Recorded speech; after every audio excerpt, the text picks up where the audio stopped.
על הדבש ועל העוקץ, על המר והמתוק, על ביתנו התינוקת שמור אלי הטוב, על האש המבוערת, על המים הזכים, על האיש השב הביתה מן המרחקים, על כל אלה, על כל אלה, שמור נא לי אלי הטוב.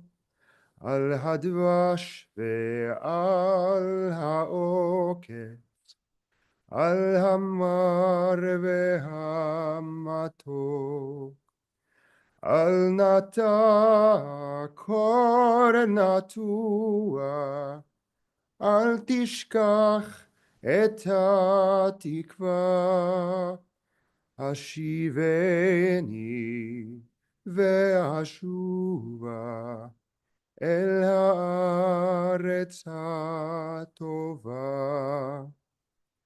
שמור לי על זה הבית, על הגן, על החומה, מיגון, מפחד פתע וממלחמה. שמור על המעט שיש לי, על האור ועל הטף, על הפרי שלא הבשיל עוד ושנאסף. על כל אלה, על כל אלה, שמור נא לי אלי הטוב. על הדבש ועל העוקץ, על המר והמתוק, על נטע קור נטוע, אל תשכח את התקווה, השיבני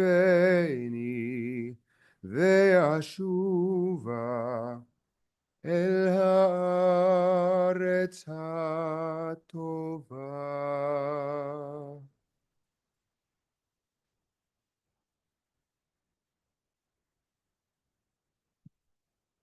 Thank you, everyone, for coming here today to remember the life and legacy of Oded Rudawsky, beloved father, grandfather, and great-grandfather, professor, friend, fellow resident, and neighbor, and so much more. I'm Rabbi Sarah Schulman from the Hebrew Educational Alliance, and this is Eitan Cantor, and we are honored to be with you today to remember an incredible man and an incredible life who touched so many. We'll continue now with Psalm 23.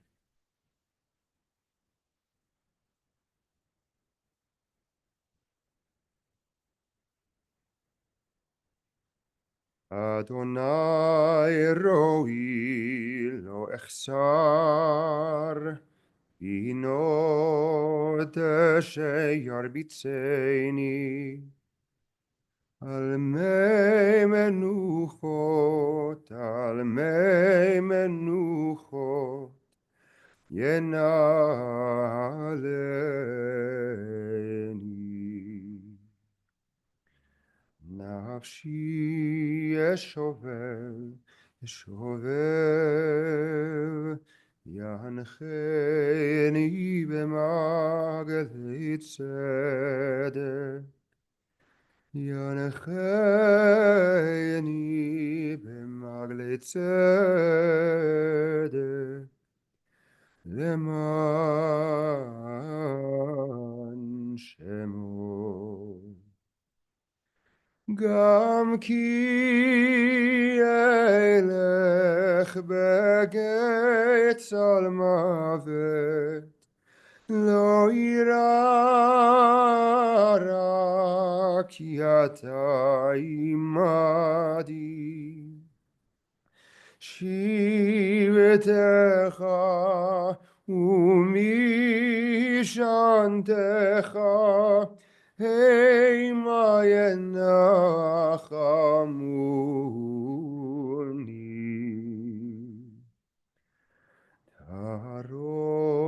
לפניי, לפניי, שולחן נגד צורריי. נשענת השמן ראשי, כוסי רוויה, אך טוב החסד ירדפוני כל ימי חיי, כל ימי חיי, ושבתי בבית אדוני לאורך ימים. אדוני אלוהי לא אחסר, אדוני אלוהי לא אחסר.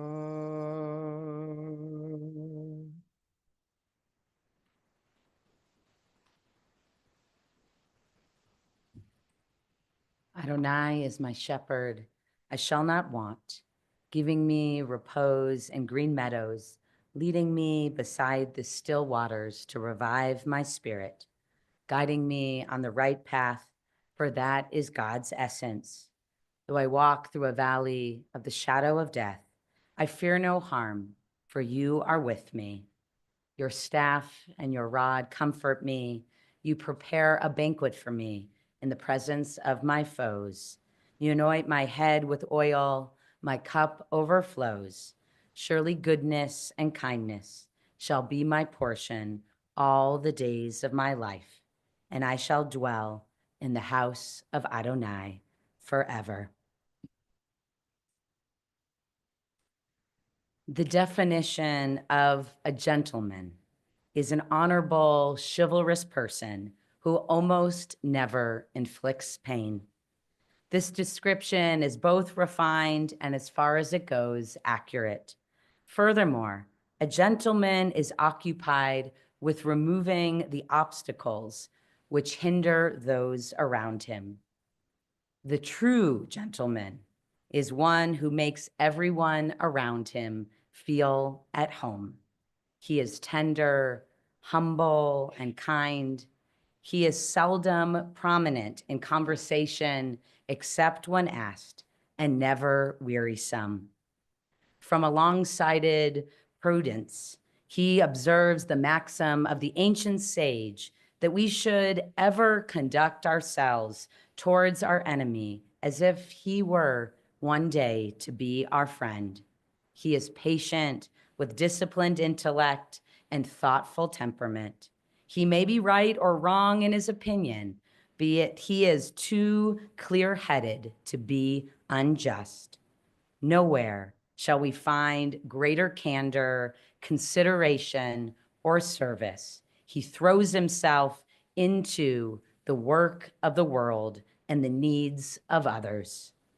Oded Rudawsky was a true gentleman, a kind, humble, hardworking, brilliant, and soft-spoken mensch. Oded was born in 1931 in Israel to Nathaniel and Rachel Rudawsky. His parents immigrated from Russia to cultivate the land of Israel as farmers and pioneers, settling in Maskeret Batya. The Rudawskys were entrepreneurs. They grew orchards and built shopping malls. To this day, there are streets named after them and their family in Israel. Eventually, Oded's parents moved to Netanya, where Oded and his sister Nitza, here today, were raised. Oded was a smart, active child who dressed well and enjoyed the outdoors in Israel. He was recruited at the ripe age of 13 to be part of the Ganda, the youth branch of the Haganah. He would watch as immigrant ships were arriving from Europe during the Holocaust, and he would make sure that the immigrants landed safely without the British knowing. Oded served in the War of Independence, assisting with radio communications and service on tanks, and only after the war did he join basic training. After all, he was always a man ahead of his time. Oded met the love of his life, Yedida, while in service. She was a difficult woman to track down while she served in the Shin Bet.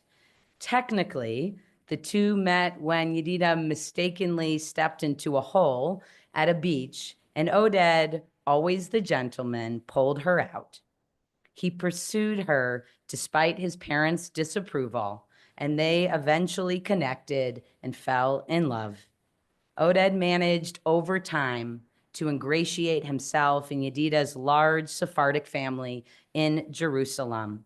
At first, that wasn't easy, but he was a gentleman and persistent. For example, one time he rode his bike to meet up with her and her family, and his brothers let all the air out of his bicycle tires. So what did he do? He left to walk home for hours, never complaining, never even saying a word. That was the kind of mensch he was.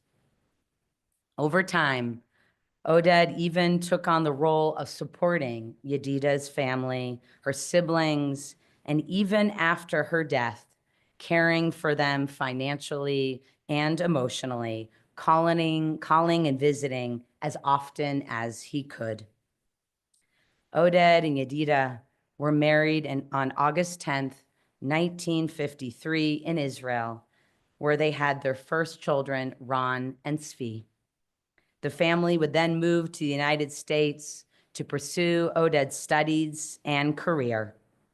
Oded studied economics and engineering at Hebrew U before working for the Israeli government. Then the UN offered him a scholarship to go to the US and study at Penn State with the idea that he would return and work in Israel afterwards. Instead, Oded received a master's and a PhD in just 3 years and stayed in the United States afterwards, founding a mineral economics department at the Colorado School of Mines. The family, now including their third son, Gil, settled in South Denver in 1968.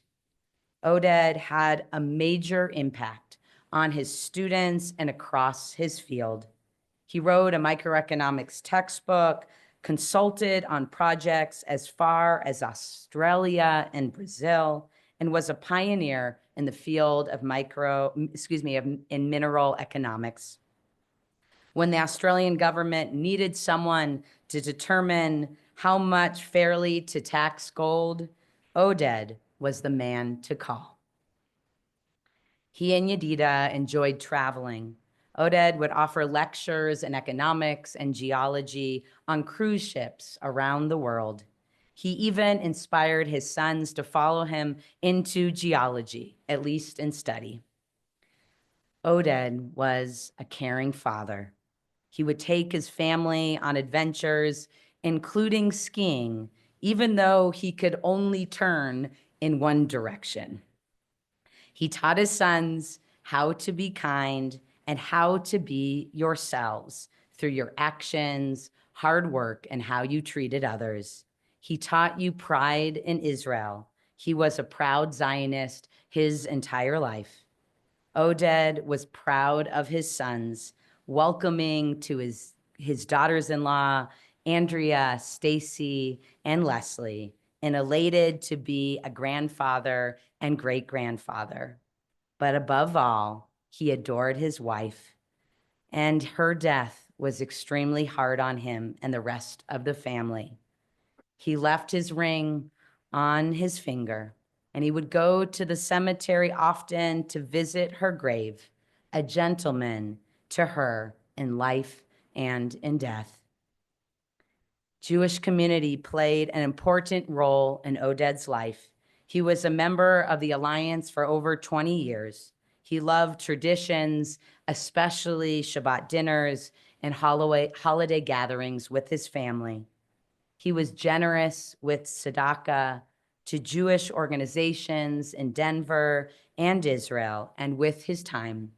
Recently, Oded mentored a young student from DJDS, Denver Jewish Day School, who would come to visit him and other seniors at Modena, the Senior Living Center. Oded was also generous with his skills. He would help fellow residents carry or set up something or other all the time.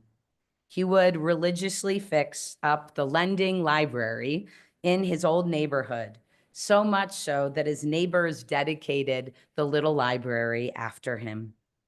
Even after his death, residents at Modena have called Oded's cell phone, asking for favors and advice, as they always would.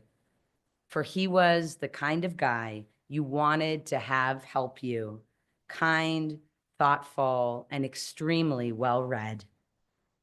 Indeed, Oded's life was a benediction to so many. He used his energies, tremendous intellect, and talents in the service of his fellow human beings by building a life that taught and supported many, respected by all. He was deeply devoted to his loving family. He believed in the satisfaction which depended not only on the size of the task, but on doing it well. You all will carry on the tasks he began and the values he instilled in you in your own way as his legacy, from the bank to the bookshelf, the auditorium in Netanya to your own Shabbos table. May the memory of the gentleman Oded Rudawsky be an enduring blessing for his family, students, and all who were touched by his lessons, his care, and his light. His kind of help that he rendered was like a lighthouse. A lighthouse beats no drums. However, its friendly beam enables the mariner to make their way safely to shore. Oded exemplified this vital lesson in human relations. Like a lamplighter, he left a trail of light wherever he went. May he now rest in peace. May God bring comfort to those who mourn, and let us say, Amen. It's now my honor to welcome up Gil to share some words of memory and eulogy of his own on behalf of the family.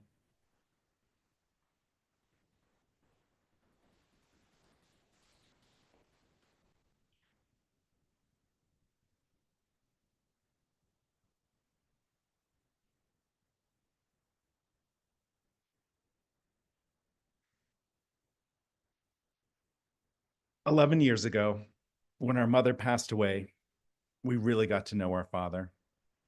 Yes, the three brothers in our family spent time with him over his 93 years, but he truly came out of his shell when he became an only parent.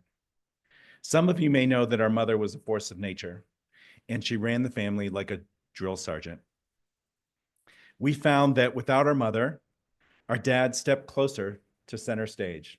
Never took center stage, but he definitely moved towards it. Once he had that opening, he began sharing his opinions and stories, and what wonderful stories they were. Our father was truly part of the greatest generation. He'll tell you that he was the first child born in Netanya, Israel, although the former mayor would try to take that bragging right away from him. He came from a family of farmers who were brought to what would become Israel by Baron Edmund Rothschild to help settle the Jewish homeland. Our dad's grandfather was part of an immigration wave that eventually settled in Netanya, which at the time was no more than sand dunes on the coast of the Mediterranean. Our father's family turned the barren land into citrus groves and a thriving kibbutz. Today, Netanya is now an upscale beach community. Our father's mother was the community's first kindergarten teacher. This year, Oded, along with his sister Nitsa, helped dedicate a new auditorium for the local school, and a plaque is being put up in recognizing their contribution as community founders. And I think I'm right, Nitsa, but both of you went to that school. Is that correct? Yep. So they did go to that school. So it's a lasting legacy. Our father was recruited as a teenager to work as part of what is the Haganah, a Zionist organization that fought for Jewish rights during the British Mandate for Palestine. The organization eventually became the Israel Defense Forces shortly after the Israeli Declaration of Independence in 1948. Our father has so many stories from that time: how he was recruited during the middle of the night, what he did to help make Israel a state, how he helped settle refugees from Europe after World War II. He even carried a piece of shrapnel in his leg as a reminder from his time in the military. In recent years, Leslie, Alex, and I went back to Israel with him. And on every street corner in every town, he had a story about his experiences. Once, when we were driving through Netanya, he pointed out to what are now apartment buildings. He said those were sand dunes, and he was tasked when he was younger with hiding between the dunes and keeping tabs on the British military camp so the underground could smuggle in immigrants from World War II. And how his team had a gun that they used to hide so they could be prepared when they needed it. At the time, the British said that anybody found with a gun would be killed. I don't think he let his parents know at the time that he had that gun either. He also told us that when he was in the IDF and he was in the radio corps, he set up microphones in the women's showers and broadcast it out to the entire camp. Our dad follows up in his typical deadpan tone. We sure got in trouble for that one. He also had so many stories about courting our mother, Yedida. True to his gentlemanly nature, as the rabbi mentioned, and I'll mention more because that truly is who he was. He met our mother by rescuing her from the surf on the beach in Netanya, and then relentlessly pursued her over the years. The two of them, fire and ice, did marry, and they set up about making a life in Jerusalem. They were unknowingly part of history. To supplement their rent, their apartment was used as a safe house for the Israeli intelligence service. During the night, they raised Ron and Zvi, and during the day, the apartment was used to interrogate all kinds of spies. They even got to meet Golda Meir, who lived several doors down, and thanks to Ron, who at the time used to cry incessantly. So much so that Golda once asked my mom if she could help calm Ron down. In the late 1960s, our father, mother, Ron and Zvi immigrated to the United States and started a new life. I think they always wanted to return and move back to Israel, but eventually came to regard the United States and Colorado as our home. At Penn State, our father was able to earn a master's and doctorate degree in these 3 short years with 2 kids at home and a wife and me, a baby on the way. He went to Colorado School of Mines and developed the Mineral Economics Department and worked there for more than 30 years. And one year, the students chose him as the Professor of the Year. He used that experience and worked as a consultant around the world.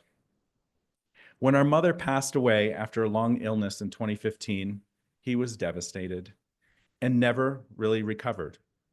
He used to tell us that he used to see her always on his shoulder, wherever he was, watching what he was doing. But he bounced back, and I believe it's because our mother's lingering presence guilted him into becoming a more active father and grandfather. During this later chapter in life, he continued to travel, read, and become part of the Modena retirement community. At Modena, he was the unofficial program coordinator and rarely missed an activity, from word scramble games to exercise to gardening, and he was the unofficial groundskeeper. Shame on you if you littered anywhere on the property, forcing our 93-year-old father to bend over to pick up your trash. He would wake up at 6 a.m. every day so he could be ready at 7 a.m. to have breakfast with the same resident who was 6 years his senior, helping her enjoy her meal. He loved his books, which ran the gamut from thrillers to trashy novels, from Robert Ludlum to Danielle Steele. He loved telling us all about the books, even if he had read them. Usually he got halfway through them, realizing that he had read the book before, but he'd continue to read the book. Our father was a true gentleman. He rarely got angry, but when he did, you could expect a strongly worded letter. Later, that letter would become a strongly worded email that hopefully was sent to the right email address. He was also creative in his anger and punishments. Just ask the middle son, Svi, and how he made the teenage Svi get up at dawn to weed the garden. A tough task under usual circumstances, but made even more difficult since a hungover Svi was escorted home the night before by the police after having too many drinks behind King Soopers. Even in his final hours, he was a gentleman. He apologized to the ICU nurses for expressing his discomfort with all the machines that he was hooked up to. They said this never happens. They said that patients in his condition understandably forget all graces. Not our father. He apologized to them. Oded loved his children, grandchildren, great-grandchild, and extended family. In his own way, he gave guidance to his 3 sons. I know there's no such thing as a favorite child, but our father sure did love you, Ron, a lot. He loved your free spirit and your gentle, helpful nature. You and him are cut from the same cloth. For Svi, our father was so proud of you in business and your life accomplishments. He loved your son, Derek, and they had a deep, mystical connection that was just unspoken. For me, he was proud of my accomplishments as well. When I was a reporter at the Rocky Mountain News, he used to call me regularly and offer critiques of my articles. I will say, I just wanted compliments, not critiques, but that was the way of making me better. Once I complained to my mother about his critiques, and she took me to his office, and she showed me a box where he kept all of my articles that he had painstakingly cut out and kept it under his desk. He was especially proud of his grandchildren, Alyssa, Alex, and Lily. You all amazed him, and his great-grandchild, Deanna. You gave him such unexpected joy. In the extended family, he enjoyed your kindness, your energy, and love during Thanksgiving, Passover, Hanukkah, Rosh Hashanah, and Yom Kippur celebrations. To capture some of his amazing life stories, we asked him to create a storyboard book for us. Each week, we gave him a question to answer, which he took seriously, almost to a fault. The last question of the book was, how do you want to be remembered? This is his answer. This is a very difficult question to answer. First, I might be somewhat biased on a few of my so-called, quote, achievements. Secondly, I'm still uncertain about some of my major decisions that had strongly affected your lives. Should I be remembered as a scholar that had brought mineral economics curriculum to the School of Mines, guiding several hundred students into their preferred occupation in the natural resources industry, in the government, and here in the United States and abroad? What about initiating the academic program in Brazil and Australia? Should I be proud of my serving as a guest lecturer on board cruise ships? How about raising my wife and 3 boys who eventually became quite successful in their jobs and their family life? What about my attempt to carry on with trying to handle a big house and continuing to take care of business in Israel, here and in the country after your dear mother passed away? Moving to our decision making throughout the years. Was I right insisting that my family needs to join me after I came here from the United Nations for training in the United States? Was I right in selecting this period to go back to academic studies? Was the decision for my studies at the end of my grant to stay here best for me and my family? Was I right to retire from the School of Mines at the age of 66? To sum it up, it is not how do I want to be remembered. It is how my kids and my close family will remember me. Dad, we remember you for all of those things and so much more. In Judaism, we say, may your memory be a blessing. And our Father's memory is ingrained in who we are, and it is truly a blessing. And that's how we will always remember him.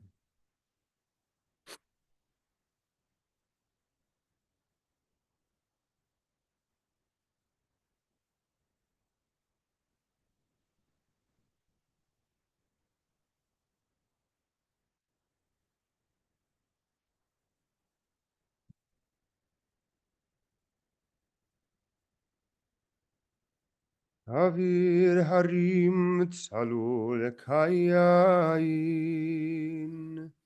וריח אורנים, נישא ברוח הארבעים, עם כל פעמונים.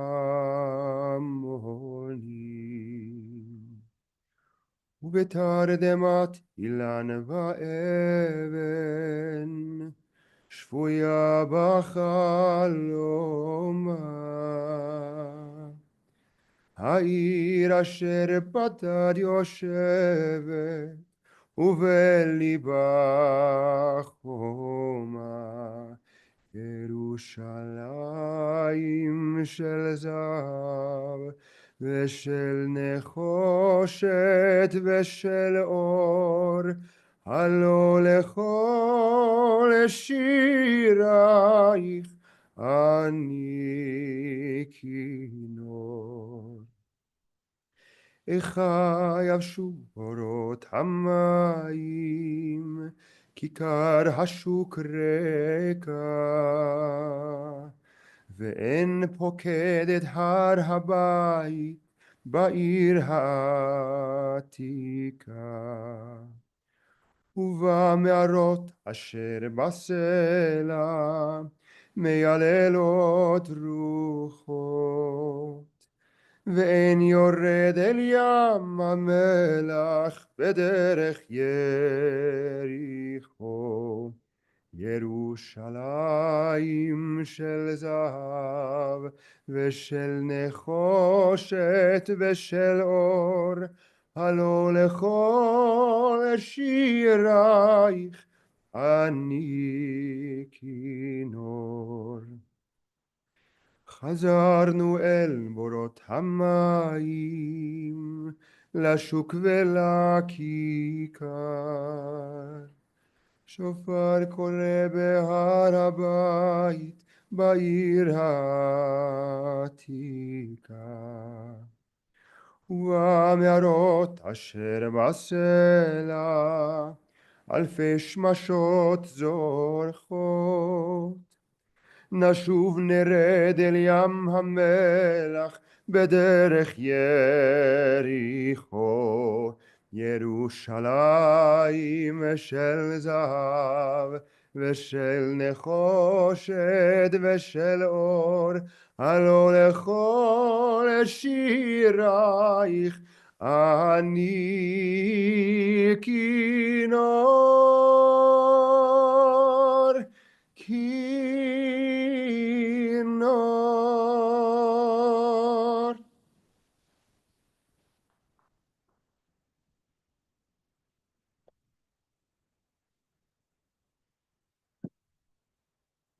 Following the El Malay Rachamim Memorial Prayer, the family will proceed to Mount Nebo Cemetery for burial. If you'd like to join and support the family, you can find directions in the handout that Feldman's provided today.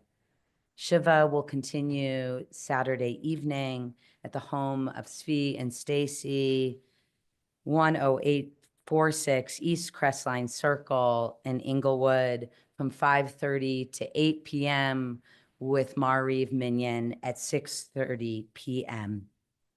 At this time, I invite you to rise as you're able to for the El Malay Rachamim.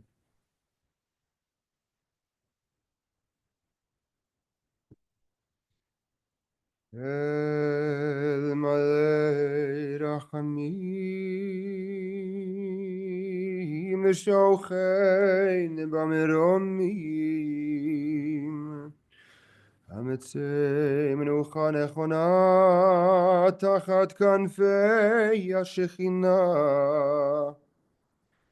במעלות קדושים טהורים כזוהר הרקיע מזהירים את נשמת עודד בן נתנאל ורחל שהלך לעולמו וגן עדן תהי מנוחתו אנא בעל הרחמים הסתירהו בסתר כנפיך לעולמים וצרור בצרור החיים את נשמתו אדוני הוא נחלתו וינוח ושלום על משכבו ונאמר אמן.